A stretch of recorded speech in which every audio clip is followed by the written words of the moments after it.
सोयरा,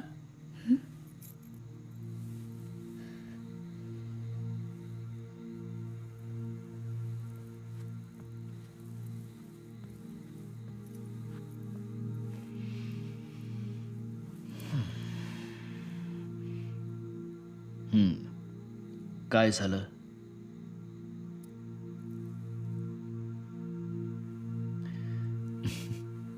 आम्हाला असं वाटलं होतं की तुम्ही धीराच्या आहात. हां, आमच्या सईबाई थोड्या हळव्या होत्या, पण तुम्ही...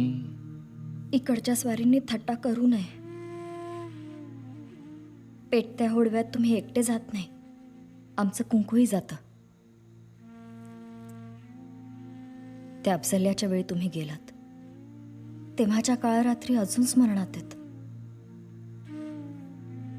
त्या नुसत्या आठवणीनं घालमेल होते जीवाची. दुसरं कोणी गेलं तर नाही का चालणार? आम्ही नाही करायचं तर मग कुणी करायचं?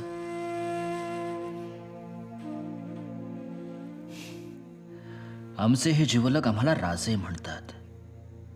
मग राजा हा केवळ आज्ञा देण्यासाठीच असतो का?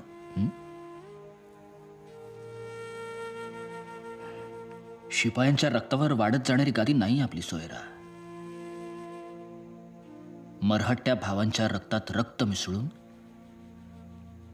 प्रतिपदेच्या चंद्राप्रमाणे वाढतच जाणारं कल्याणकारी स्वराज्य आहे. आपला संसार स्वराज्याचा, आणि या संसारात भाकर चुलीवर नाही, तोफेच्या आगीवर भाजली जाते. आमच्या रयतेच्या मुखात सुखाची भाकर पडणार असेल आणि त्यांचे निजेचे थोंडे शांत राहणार असतील तरच आमच्या जन्माचं सार्थक झालं असं आम्ही मानतो.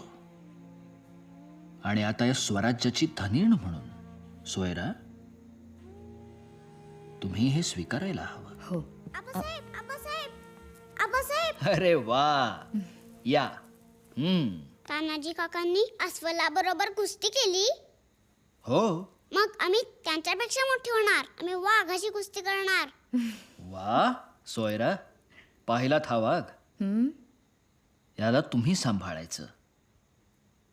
तुमचं स्वराज्य हे.